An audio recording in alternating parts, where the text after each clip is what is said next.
What's up, guys? It's Carson here from Size Guys, coming to you with another video. Sorry it's been like 10 weeks or so since my last video. I had a little bit of a conflict of interest with baseball.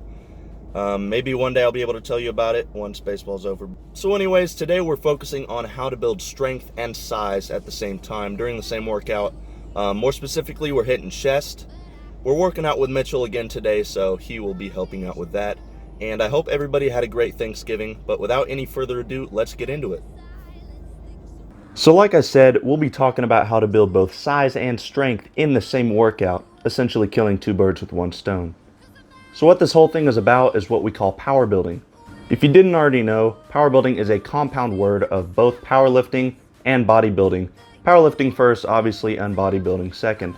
Essentially, it's going to be your heavy compounds first, like your benches, your squats, your deadlifts, your hammerstrengths, stuff like that, and then your isolation exercises last, which are like your curls, your cable flies, stuff like that. In theory, power building is the best way to train for both size and strength, and I'm about to tell you why. During your workout, typically you have the most energy at the beginning and then the least energy at the end. This energy we're referring to is what us bro scientists call ATP, or adenosine triphosphate. Essentially, ATP is the ability of your muscles to contract at their full potential. So to recap, you have the most ATP at the beginning of your workout and then the least at the end. Pretty simple. Now here's where we apply that. Powerlifting obviously is the sport that focuses on strength, so naturally, the compound heavy powerlifting exercises are best for building strength.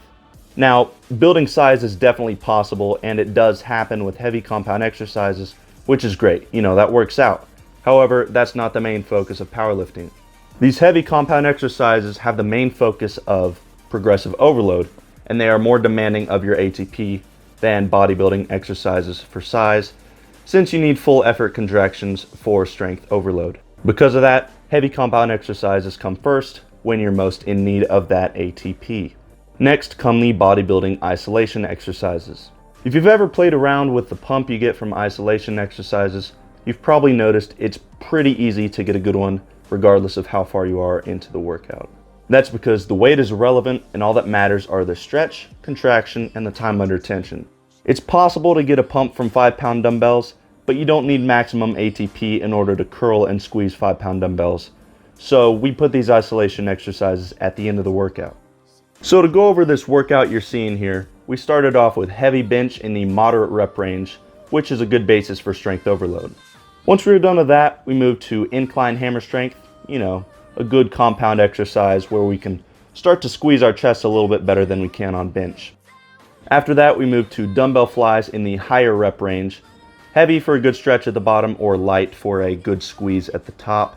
And lastly, here you can see we went to cable flies and cross-body cable presses and burned out until we couldn't do any more. Burning out is pretty important at the end here. Essentially, it forces as much blood into the chest as possible and ensures to get the most work out of your muscles and the workout as possible. So guys, that pretty much wraps up our video today. If you liked it, be sure to give it a thumbs up. If you want to see more content like this, please subscribe. But before you go, remember, size is a prize, swole is a goal, and all that good stuff.